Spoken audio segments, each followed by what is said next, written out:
ওনার কথা বন্ধ হয়ে যাওয়া সেটা হলো ২৬শে জুন বিকেল থেকে ওনার আর কথা বলার শক্তি ছিল না। সেদিনকার সকালবেলা ওনার সাথে আমার সিএমএসে কথা হয়, অর্থাৎ ওনার বাকশক্তি মানে না থাকার ঘন্টা দুয়েক আগে। আজকের আয়োজনে উপস্থিত হওয়ার জন্য বাবু সুনীল শুভরে আপনাকে স্বাগত জানাচ্ছি।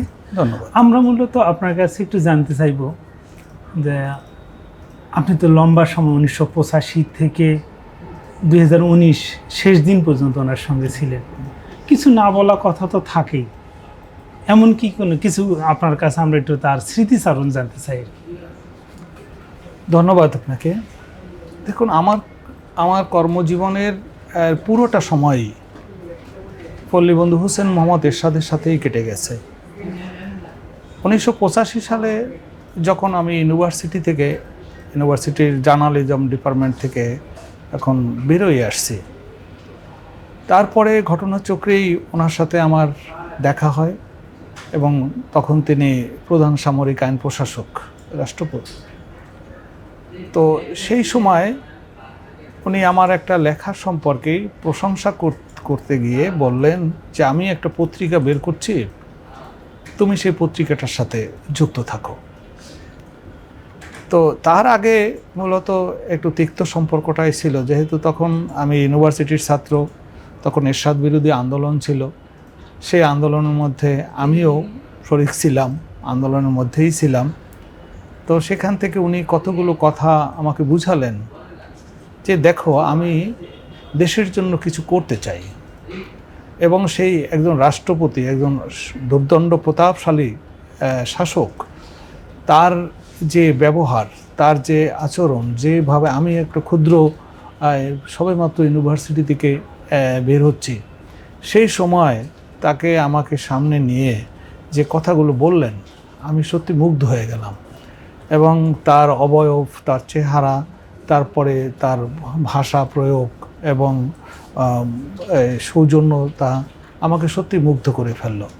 নিজে নিজে মনেই করলাম যে আমি তাহলে এতদিন কি ভুল করেছি। এবং ওনার আবেদনে আমি কিন্তু সাড়া দিয়ে আমি ওনার পত্রিকায় আমি জয়েন করলাম, এবং সেই জয়েন করার পরে দৈনিক জনতায় আমি জয়েন করলাম। এবং প্রায় মাঝে মাঝেই কোনো একটা লেখা ভালো হলে উনি ভোরবেলা ফোন করতেন, প্রশংসা করতেন। কোনোটা একটু ভুল হলে ভুলটা ধরায় দিতেন। যদিও পত্রিকাটার মালিকানা ওনার ছিল, কিন্তু তাই বলে কোনো স্টাফের উপরে, দৈনিক জনতার কোনো স্টাফের উপরে উনি কখনো রূঢ় আচরণ, ভুল হলে, পত্রিকা মিডিয়ার সাথে আপনি আছেন জানেন, ভুল তো কিছু হয়ই, ভুল যায়। সবসময় যে একেবারে নির্ভুল কোনো মিডিয়া হয় তা তো নয়, কিছুই হয়। কিন্তু এই ভুলগুলো উনি এমনভাবে ধরতেন যে ধরে বুঝাই দিতেন, এবং সেটা আমাদের অনেক শিক্ষণীয় ছিল। একবারে অনেক সময় আমি যদি আপনার এটা মনে করি, ওনার সম্পর্কে তো একটা কথা আছে যে সকাল বিকেল মন্ত্রিসভা চেঞ্জ করতেন, মন্ত্রীদের দপ্তর পরিবর্তন করতেন। তাহলে এইখানে আবার ওনার চরিত্রটা কি ভিন্ন নাকি না? এইখানে চরিত্রটা উনি যোগ্যতার মূল্যায়ন করতেন, উনি যোগ্যতার, দক্ষতার মূল্যায়ন করতেন। যাকে দিয়ে যখন মনে করতেন যে হবে না, যে কাজটা তারে দিয়ে হয় না, ব্যর্থ হচ্ছে, সেই জায়গায় উনি থাকতেন না, সেই জায়গাতে সরে আসতেন। পত্রিকার বিষয় হলো যে একটা বানান ভুল হলো, একটা তথ্য ভুল হলো, এটাকে উনি মাইনর ভুল অসতর্কতা মনে করতেন। এবং সাংবাদিকদের উনি অত্যন্ত সমীহ করতেন, এবং সাংবাদিকদের ব্যাপারে মানে উনি খুব শ্রদ্ধাশীল ছিলেন। আর তারপরে ওনার সেই পত্রিকায় চাকরি করে, অবশ্য তার মধ্যেও বিরোধ ঘটেছে। পত্রিকা তার ক্ষমতায় থাকা অবস্থায় পত্রিকা একবার বন্ধ হয়েছে, আবার চালু হয়েছে, এসব ঘটনা আছে। কিন্তু ব্যক্তিগতভাবে সাংবাদিকদের উনি কিন্তু খুব শ্রদ্ধা করতেন, ভালোবাসতেন। এবং সেটা ব্যাপারটার ব্যাপারে আমি আপনাকেও বলি যে আপনিও নিশ্চয়ই তার সাথে মিশছেন, দেখেছেন। বয়সের তুলনায় উনি অনেক সিনিয়র, আমার থেকে সিনিয়র, কিন্তু আপনাদের প্রতি যে স্নেহশীলভাবে কথা বলতেন, যেভাবে ডাকতেন, এই করতে পারতেন, মানে ভালোবাসতেন, এইটা খুব বিরল ঘটনা নয় কি? আপনার কি এরকম কোনো ঘটনা মনে পড়ে যেটাকে ধরেন খুবই উল্লেখ করার মতো? উল্লেখ করার মতো ঘটনা সত্যিই একটা আছে। সেটা হলো কি, আমাদের অফিসের পাশেই একবার এক ভদ্র মহিলা, সে মূলত ভিক্ষা করতে আসছে, সাথে একটা বাচ্চা, দুটো বাচ্চা। তো তাকে দেখে, মহিলাকে দেখে সাহায্য চাচ্ছে, ভিক্ষাটা সরি খারাপ শোনায়। ভদ্রমহিলা বললেন যে আমার এরকম স্বামী মারা গেছে, তারপরে আমাদের অনেক কিছু ছিল, দোকান ব্যবসাটা হচ্ছে, স্বামী মারা যাওয়ার পরে কিছু নাই, আমি এখন 4টা বাচ্চা নিয়ে অসহায়ভাবে আমি দিন যাপন করছি। তো এইটা শোনার পরে একেবারে ঠিক আমার অফিসের সামনে আমি ওনাকে মানে আমি ডাকলাম, ডেকে ওনার ঘটনাগুলি শুনলাম, কিভাবে ওনার এই এটা কি জনতা অফিস না জনতা অফিস? আমি তখন দৈনিক জনতা, এটা 85-86 সালের এর সময়টা হবে। তো আমি ওই ভদ্রমহিলার সমস্ত ডিটেলস নিয়ে, ওনার বাড়ি রংপুরের ডোমারে এইটা দেখার পরে তাদের আমি বললাম যে আপনি আগামীকালকে এসে আপনার 4 বাচ্চা সহ এসে আমার একটা ছবি দিয়ে যাবেন। আমি আগে শুনে নিলাম, স্টোরিটা লিখলাম, লেখার পরে উনি পরের দিন ওনার আর 4 বাচ্চাকে নিয়ে আসলেন আমাদের অফিসে। আসার পরে আমি একটা ছবি তুলালাম, একটা হিউম্যান গ্রাউন্ডে একটা ব্যাক পেজে নিউজটা করার পরের দিন কাকতালীয়ভাবে, তখন তো মোবাইল ছিল না, বাসায় ছিল না, পরের দিনে আমার একটা প্রোগ্রাম ছিল, জিকে প্রকল্পে নিয়ে যাবে আমাদের সাংবাদিকদের দেখাতে। তো সেই জন্য আমি শান্তিনগর অফিস ছিল আমাদের অফিসে, আমি ওই দিন সকালবেলা, যেহেতু গাড়িতে এসে নিয়ে যাবে, আমি একদম খুব সকালবেলা অফিসে আসছে। তখন সাধারণত অফিসে কেউ থাকে না, পত্রিকাটাই আছে 6টার সময়, জাস্ট 6টার সময়। এখন আমি বসে আছি, দেখি বারে বারে একটা রিং বাজে, টেলিফোন বেজে ওঠে। এত সকালে টেলিফোন করে কে? আমি টেলিফোনটা ধরছি, ধরার পরে বলতেছে যে তোমাদের অফিসে কেউ থাকে না, কেউ ফোন ধরছে না, আমি বারে বারে ফোন করে যাচ্ছি, কেউ ফোন ধরছে না। তা আমি কণ্ঠ শুনে আমি বুঝতে পেরেছি, স্যার এই সময় তো পত্রিকা অফিসে কেউ থাকে না, সবাই রাত্রে চলে যায়, তুমি কে? তারপরে আমি বললাম যে আমি সুনীল শুভ রায়। বলতে হ্যাঁ, আমি তোমাকেই তো খুঁজছি, কারণ ওই স্টোরিটা ছিল আমার বাই নেমে, তোমাকেই তো খুঁজছি। তো তুমি কেন আসছো সকালবেলা? যে আমি এরকম একটা অ্যাসাইনমেন্টে যাব, কুষ্টিয়াতে যাব, সেই জন্য আমাকে এখান থেকে নিয়ে যাবে, আমি এই জন্য আসছি। বলছে ভালো করেছো, তুমি করো, তুমি যে এই যে মহিলার নিউজটা ছাপছো, তো এ কোথায় থাকে, আর বাড়ি কোথায়? তুমি লিখছো ডোমারে, তাকে কি খুঁজে পাওয়া সম্ভব? এখানে আমি বললাম যে স্যার এখানে কোথায় থাকে তো আমিও তো তা জানি না, থাকে বস্তিতে থাকে, মিরপুরে কোনো বস্তিতে থাকে, এটা।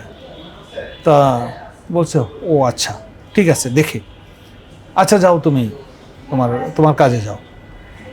উনি কি করলেন, ওই মিরপুরের ওসিকে, পুলিশকে রাখাইলো, বলে এই ছবি, এই ছবির যে মহিলা আছে সেই মহিলাকে খুঁজে বের করো, মহিলাকে খুঁজে বের করো। ও তারা খুঁজতে যাইয়া নীলফাম ডোমারের ওসিরে ধরছে, এখানে ওখানে ধরছে, মহিলারে কোথায় পাওয়া যাবে? সত্যি 10টার মধ্যে মহিলাকে লোকেট করে ফেলার পরে তারপরে বলছে যে আগামীকালকে আমাকে এবারে বলছে তুমি আসবা যখন, আগামীকালকে আমাকে ওই মহিলাকে সাথে নিয়ে প্রধানমন্ত্রী সচিবালয়ে যেতে হবে। আমি তো বলছে আমি তো সেই মহিলা কোথায় চলে গেছে যে যাই না। বললো যে ওই যে তার পিএস ব্রিগেডিয়ার শরীফ আজিজ নামে একজন ছিলেন, সে বললো যে ও মহিলাকে পাওয়া গেছে, আপনাকে অফিস থেকে তুলে নিয়ে আসবে, এসে অফিসে দেখা করবেন। তো সেই অফিসে আমাকে ঠিক সেই সময় আমাকে অফিসে নিয়ে গেলেন। নিয়ে যাওয়ার পরে ওই ভদ্রমহিলাকে কী করলেন যে এই দুঃখের কথা শুনে টুনে রাতে 2টা স্কুটার কিনে, ওই অটো স্কুটার 2টা স্কুটার কিনে, বেবি ট্যাক্সি তো। বেবি ট্যাক্সি, হ্যাঁ, ওইটা কিনে দেওয়ার ব্যবস্থা করলেন, টাকা দিয়ে দিলেন। আর আর নগদ যে লাখখানেক টাকা, 1 লাখ টাকার মতো নগদ টাকা দিলেন। উনি বলে দিলেন যে একেবারে উনি নিজে স্বয়ং এই টাকা দিয়ে এই স্কুটার, মানে এই স্কুটার তুমি ভাড়া দিবে, ভাড়ায় চালাবে, সেইটা তোমার সংসার চলে যাবে। আর এই টাকা নিয়ে তোমার বাচ্চাদের স্কুলে ভর্তি করাও, চাল ডাল যা প্রয়োজনীয় যা দরকার সেগুলো তুমি নিয়ে নেবে। এই মানবিকতাটা এটা আমাকে এখনও, উনি তো ওনার বেতনটা কোনো নিতেন না, সব বেতন মনে হয় চ্যারিটি হিসেবে, চ্যারিটি হিসাবে, হ্যাঁ, ইয়েটা করতেন আর কি। এটা কি মানে কতটুকু সত্য না কতটুকু সত্য এখন বিষয়টা হয়েছে, তো উনি বলতেন না এই পরে এই রিসেন্ট পাস যেগুলো ধরেন, আমি পরে বিরোধী দলের নেতা বা অন্য যখন ছিলেন তখনও নাকি ওনার সংসদের যে বেতন এইটা সংসদের ওইটা দিয়ে যেতেন। উনি একটা নিতেন, রাষ্ট্রপতি হিসেবে একটা ভাতা পেতেন, হ্যাঁ, সাবেক রাষ্ট্রপতি হিসেবে ওইটা গ্রহণ করতেন। আর বাকিটা উনি ওনার কতগুলো চ্যারিটেবল ছিল, যেমন একটা এতিমখানা ছিল, হ্যাঁ, রংপুরে একটা এতিমখানা ছিল, একটা হসপিটাল ছিল মকবুল হোসেন একটা নামে, ওনার বাবার নামে একটা হসপিটাল করেছিলেন, সেই হসপিটালটা পরিচালনা করতেন। আর এতিমখানা সেবা ফ্রি ছিল না? হ্যাঁ, সেবা ফ্রি, একদম সেবা ফ্রি, কোনো ছিল না যে ইয়েটা তো, মানে আর ওই যে এতিমখানাটা, এবং এতিমখানার যে ছেলেগুলো ছিল। হাসপাতালটা কি এখনো চালু আছে নাকি? হাসপাতালটা এখন চালু আছে কিনা আমি জানি না, আর খোঁজ নিতে পারিনি বা জানি না, যেহেতু আমি একটু ডিটাচড হয়ে গেছি ওখান থেকে, আর সেই সুযোগও নাই, পরিস্থিতি আমাকে। আপনি তো দিনের লম্বা সময় ওনার সঙ্গে, দিনে এবং গভীর রাত পর্যন্ত ওনার সঙ্গে কাজ করতেন, এই সাধারণ মানুষের সঙ্গে তার মেশা সব মিলে কেমন মনে হতো আপনার? ওনার কাছে গিয়ে, হ্যাঁ, কেউ দেখা করতে যেয়ে কেউ ফিরে আসেনি, হয়তো একটু যে কোনো কারণে হোক যাক, তার কাছে বাসার নিচে গেলে যদি খবর তারে পাওয়া যেত যে কেউ আসছে তার সাথে দেখা করতে, দলের বাইরের কোনো কাউকে, ওনার অবারিত ইয়ে ছিল, ওনার দোয়ার মনে হয় সবসময় খোলা ছিল। সত্যি কথা বলতে যে আমার আর এই সাংবাদিকতা জীবন, রাজনৈতিক জীবন সব মিলে, মানে আমি এইরকম একটি মানবিক মানুষ, মানবিক নেতা, এটা বিরল আমার কাছে। বিশেষ কোনো ঘটনা আছে যে কারণে ধরেন আপনার খুব বেশি করে মনে পড়ে থাকে? এখন প্রতিটা মুহূর্তই আমার কাছে খুব কষ্টের মনে হয়, খুবই বেদনার মনে হয় একেবারে। এ তো সেই শুরুর কথা বললাম, শেষের কথাটা এইরকম। উনি আজকের দিনটাতে 14ই জুলাই উনি ইন্তেকাল করলেন। আর সর্বশেষ ওনার কথা বন্ধ হয়ে যাওয়া, সেটা হলো 26 জুন বিকেল থেকে ওনার আর কথা বলার শক্তি ছিল না। সেদিনকার সকালবেলা ওনার সাথে আমার সিএমএসে কথা হয়, অর্থাৎ ওনার বাকশক্তি মানে না থাকার ঘন্টা 2 আগে। তো আমি সিএমএসে ওনাকে দেখতে গেছি, মানে সবসময় থাকতাম, ওখানেই থাকতাম। তো আমি যখন গেলাম, আমি ওনার সিটের পাশে একটা সোফা, ওই সোফায় গিয়ে বসছি। আমাকে বললেন যে সুনীল, কাছে আসো। তা আমি কাছে আরেকটা ছোট, মানে শিওরের কাছে, ওনার মাথার কাছে আর একটা চেয়ার ছিল, ওই চেয়ারটার উপরে আমি বসছি। এখন ওনার মুখের দিকে তাকে আমি আর নিজেকে ইয়ে করতে পারছিলাম না, সম্বরণ করতে পারছিলাম না। কেমন জানি কথা ভার হয়ে আসছে, চোখ ছলছল করছে, এইরকম অবস্থা। তারপরে বলছে যে শেষ কথাটা এরকম, আমি আমার স্মৃতিচারণমূলক গ্রন্থেও আমি কথাটা উল্লেখ করছি এটা দিয়ে, যে সুনীল, তোমার তো ছোটোবেলায় বাবা মারা গেছে, বাবার মৃত্যুর কষ্ট তো তুমি বোধ করো না। একেবারে ক্ষীণ কণ্ঠে এই কথাটা। কিন্তু আমি তো তোমার বাবার মতোই ছিলাম। বাবার মতোই বা বলছি কেন, এই ল্যাঙ্গুয়েজ ঠিক এই কথাটা। তুমি তো আমার ছেলে, সব জায়গায় তো তোমাকে আমি বড় ছেলে বলেই পরিচয় করে দিতাম। তো আমার বাবা তো কারো চিরদিন থাকে না, আমিও থাকবো না। তো এবার হয়তো তুমি পিতৃহারা হওয়ার যে শোক দুঃখ, এইটা হয়তো তুমি এবার বোধ করবা, কিন্তু দুঃখ পেও না, মানুষ তো চিরদিন বেঁচে থাকে না, আমিও থাকবো না, কখন কতটুকু সময় আছি জানি না, কষ্ট পেও না। আমার কথাগুলো তুমি মনে রেখো, যে আমার হলো না তো, বইটা আমি হাতে পেলাম না, এইটা আমার একটা কষ্ট। আমি তখন বললাম যে স্যার, বইটা তো হয়ে গেছে, আপনাকে আমি তো দেখানোর জন্যই আনছি, বইয়ের একটা অংশ, শেষ অংশটা দেখানোর জন্যই আনছি। তা বলছে যে এটা আমি একটু পড়ে শোনাতে চাই। বলছে যে এখন শোনার আর মানে ধৈর্য নাই, তুমি আগামীকালকে বিকেলে বাসায় এসো। তখন ওনার ব্লাড দেওয়া চলছিল, ব্লাড যাচ্ছিল, যে ব্লাডটা শেষ হলে আমি বাসায় যাব, তারপর তুমি কালকে বিকেল 3টার দিকে দুপুরের পরে আসো, তখন শুনবো। তো সেই বিকেল 3টা আর হলো না। পরের দিন আমি ঠিকই আমার বইয়ের অংশটা নিয়ে ওনার বাসায় যখন গেছি, যাওয়ার পরে শুনি যে উনি বাসায় আসার পর থেকে আর কথা বলতে পারেন নাই, ওনাকে আবার সিএমএসে নিয়ে যাওয়া হয়েছে। আমি এটা জানতাম না যে তখন তাকে সিএমএসে নিয়ে আসা হয়েছে।